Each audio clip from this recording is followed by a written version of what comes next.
Seja bem-vindo ao nosso Papo de Valor de hoje. O nosso tema desse papo é o tema reservas financeiras, como fazer, por onde começar, enfim, a gente vai desmistificar isso. A Rafaela está cheia de dúvidas aqui para me perguntar.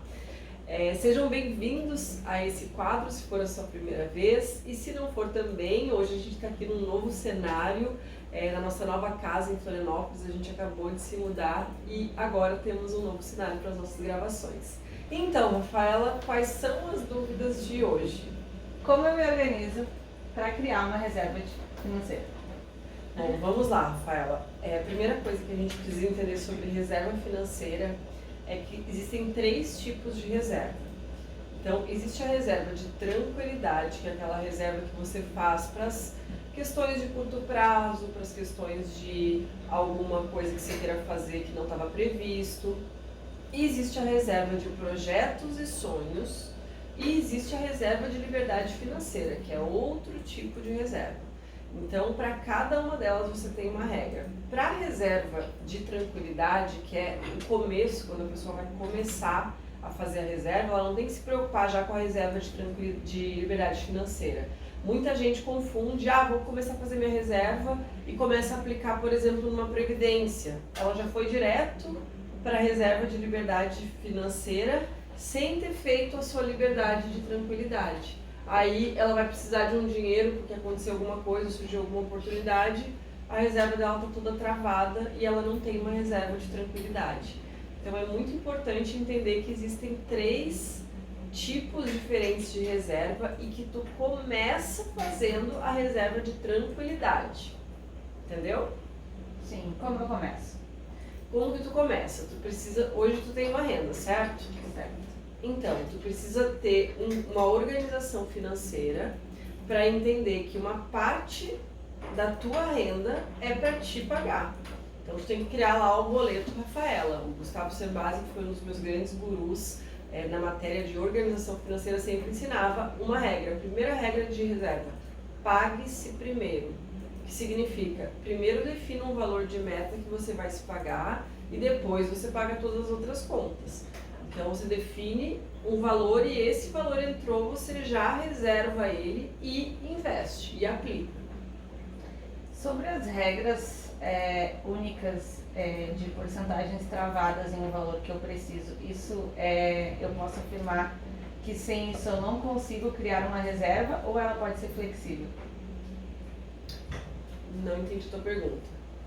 Regras travadas. Me explica mais isso. Por exemplo, a gente vê muito falar na internet que você precisa pagar todas as suas dívidas e aí desse total, 50% você usa para os seus gastos de rotina e você guarda 20% durante tanto tempo que você vai ter uma reserva. Entendi. Ótima pergunta. Bom, vamos lá.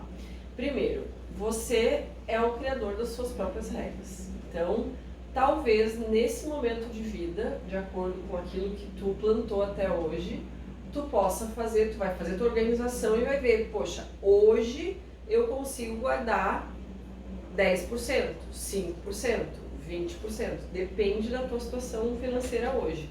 Talvez hoje tu não consiga guardar nada porque tu tenha dívidas, e aí é melhor que tu foque em pagar essas dívidas. Então, depende da tua situação financeira. O primeiro passo é se organizar financeiramente. O que é se organizar financeiramente? Listar todas as tuas receitas detalhadamente, todas as tuas despesas detalhadamente e enxergar como é que está o teu orçamento. Aí tu vai ver que está sobrando ou está faltando. Se está sobrando, já vai criar ali a reserva de acordo que talvez esteja sobrando metade. Teve uma época da minha vida, por exemplo, que eu investia 90% do que eu ganhava.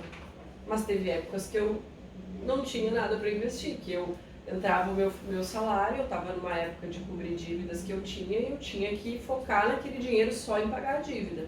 Então são épocas diferentes e tu tem que olhar o teu cenário atual. De acordo com esse cenário, tu vai separar o valor para reserva de tranquilidade, que é o teu pague-se primeiro, e que esse pague-se primeiro pode ser o valor que tu definiu, por isso que depende, a gente sempre tem que olhar os nossos objetivos, quais são os nossos objetivos. Se eu tenho um objetivo de eu quero ter uma reserva financeira em até um ano que me dê tranquilidade. Então você tem que botar a meta desse um ano. Eu quero ter, por exemplo, 100 mil em um ano, ou 10 mil, ou R$1.000. Cada pessoa tem a sua visão. Uma coisa legal que eu aprendi é que sonhar pequeno e sonhar grande dá o mesmo trabalho. Então, pensa assim, você tem que mentalizar. O que eu quero ter daqui a um ano? Eu quero ter 10 mil guardado. Tá bom? Então agora, divide esses 10 por 12, vai dar lá R$800 reais. E aí você tem que ver se você consegue guardar esse valor por mês. Eu não consigo. Tem coisas que eu possa cortar no meu orçamento, que eu chegue na minha meta, tudo parte da sua meta. E claro, essa meta tem que ser realista, porque senão você fica frustrada se você não atinge.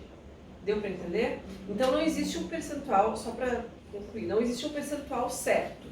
Existe um percentual que funciona para ti de acordo com os teus objetivos, de acordo com aquilo que tu quer empreender, fazer, ter de reserva de tranquilidade, teus projetos e sonhos, coisas que tu quer obter, que tu quer comprar, é um carro, é uma casa, é uma viagem. Então, para cada uma das reservas, tu vai ter metas e tu vai ter uns percentuais. Não existe, é 10%. Não, se você hoje não faz nada, você pode começar com 10%, mas essa regra é você que cria. Certo. É correto afirmar, então, que o ponto-chave para fazer uma reserva financeira é o planejamento, certo? Exatamente. Mesmo eu tendo dívidas hoje, eu vou conseguir fazer uma reserva financeira se eu estruturar bem o meu planejamento. Exatamente. Por isso que planejamento e organização financeira é um dos passos para tu conquistar a tua liberdade financeira. E tá lá dentro do fazer, que eu tenho 4 pilares no meu método, que é ser, fazer, ter e compartilhar. E uma das coisas que tu tem que fazer para que você possa ter é o planejamento e a organização. Tu pode fazer isso até em ordens. Primeiro tu pode organizar, porque às vezes tu não tem essa visão, tu tem que organizar tudo. Organizou, beleza, agora com base nessa organização, meu planejamento. Aí eu pego as minhas metas, por isso que a primeira coisa que eu ensino é a pessoa ter metas, ter um mapa dos sonhos, olhar o que são, o que seria uma tranquilidade para mim. Para cada pessoa existe um conceito. Por exemplo, se eu tenho muitas crenças de segurança, de estabilidade, para mim uma reserva que me traga tranquilidade, ela vai ser maior do que para uma pessoa que seja mais aventureira, que tenha um espírito mais, que não tenha tantas necessidades de segurança. Cada pessoa, e é por isso que autoconhecimento também é fundamental, porque cada pessoa, de acordo com com as suas crenças, com as suas necessidades, vai ter uma necessidade de uma reserva diferente, para que ela possa obter tranquilidade.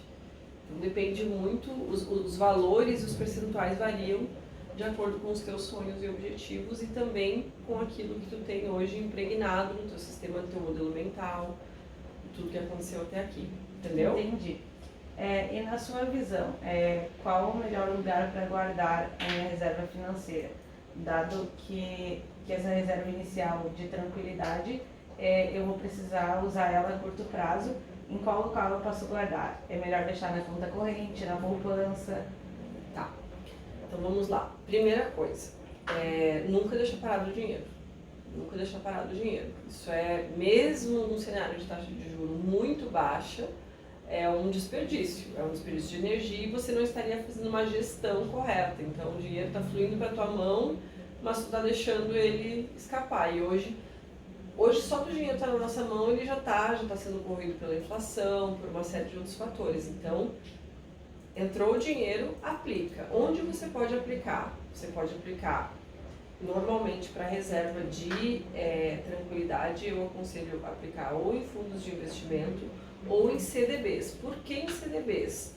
Porque em CDBs, além de normalmente ele ser muito descomplicado e ter liquidez diária, a maioria dos CDBs tem liquidez diária, é sempre importante perguntar isso, porque senão a reserva não é de tranquilidade, às vezes o CDB pode ser por um ano, mas ele é um dos mais simples que tem na relação risco, retorno e liquidez, que são 3 pilares do investimento.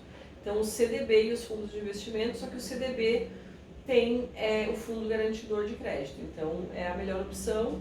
Lembrando que para a reserva de tranquilidade, como ela é uma reserva de mais curto prazo, tu não precisa ficar tão preocupado com a rentabilidade, ainda mais no cenário de taxa de juros de 2% ao ano.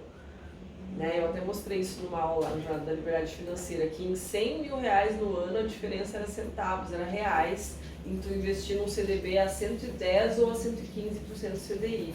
Então hoje isso não faz mais sentido. Antigamente no banco, eu trabalhei no banco há muito tempo, a gente ficava olhando essa conta na vírgula. Hoje não faz quase nenhuma diferença. Então o que é importante? Você tem o seu banco digital ou o seu banco tradicional, que você invista no CDB nesse banco e que você pode também investir em fundos de investimento de renda fixa, sempre observar, eu sempre aconselho a observar o índice de Sharpe. Aí tem uma ferramenta que você pode consultar isso, que se chama Verius, depois a gente deixa aqui na descrição, onde você pode consultar o índice que quanto menor, melhor. Então ele indica que tem menos risco. E aí você pode investir nos melhores fundos com mais rentabilidade em relação ao CDI. Sempre em relação ao CDI, porque não tem porquê você ficar buscando grandes rentabilidades acima da média através da sua reserva de tranquilidade. A sua reserva de tranquilidade a finalidade de dar tranquilidade. De quê? De que se você precisar resgatar, você pode tirar ela a qualquer momento, de que ele não vai estar parado esse dinheiro também, de que ele vai estar sendo bem gerenciado e que você não está correndo o risco de perder ele, porque é importante que você cuide onde que você vai colocar o dinheiro, porque todo investimento tem um risco, então é sempre importante você estudar sobre o investimento que você está fazendo. E por que você não citou a poupança? Ótima pergunta, Rafa. Então vamos lá. Por que não investir? Por que eu não orientei a colocar na poupança? Porque a poupança hoje, em termos de rentabilidade, liquidez, ela é um dos piores investimentos que existem, né? Então, por exemplo, no CDI você vai ter um retorno diário, enquanto na poupança é mensal. E no CDI você vai em qualquer banco, mesmo que seja um banco muito tradicional, eles vão te pagar 95%, 100% CDI, enquanto na poupança o máximo é 70%. Então não teria por que você deixar esse dinheiro em cima da mesa. Você não está sendo remunerado por essa rentabilidade, sendo que tem uma outra opção de fácil aplicação, de fácil retorno e que você não teria por que não escolher o CDB ao invés da poupança. Tirei todas as suas dúvidas, Rafaela? Sim. Então tá bom. Bom, pessoal, se ficou mais alguma dúvida sobre esse tema de reservas financeiras, pode deixar sua dúvida aqui, que no próximo vídeo eu respondo, ou até aqui mesmo, depende da complexidade da pergunta. E me conta aqui se você curtiu o conteúdo, se você já sabia, se foi novidade para você, se você já tem as 3 reservas consolidadas, como que é esse assunto para você, se você precisa de alguma ajuda para começar, me conta aqui, me deixa saber, eu estou aqui para servir vocês nesse tema de liberdade financeira e eu espero que você tenha gostado da aula de hoje.